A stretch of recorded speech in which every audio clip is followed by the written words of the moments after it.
C'est une habitante du New Hampshire qui a validé sa grille de loto dans une petite épicerie de Merrimack, 25 000 habitants au nord de Boston.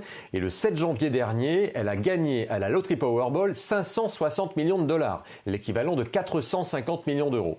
Tout ce qu'on sait d'elle pour le moment, c'est qu'elle travaille dans le milieu associatif et elle ne veut surtout pas qu'on en sache plus. Le problème, c'est que pour toucher son gain, elle est obligée de donner son identité. C'est la loi dans cet état, mais elle n'en démord pas. Hors de question de donner son vrai nom parce qu'elle craint d'être harcelée, voire pire. Elle a dû entendre parler de ce gagnant tué par un homme armé en 2009 ou de cet autre gagnant tué par une fausse conseillère financière et enterré dans son jardin.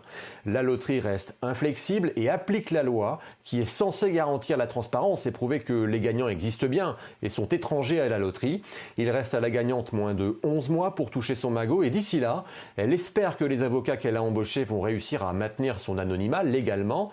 En attendant, elle perd au moins 10 000 dollars par jour, rien que pour les intérêts qu'elle toucherait si elle avait placé l'argent à la banque. C'est sans compter les frais d'avocat, mais tout cela est bien négligeable en proportion du magot qui l'attend.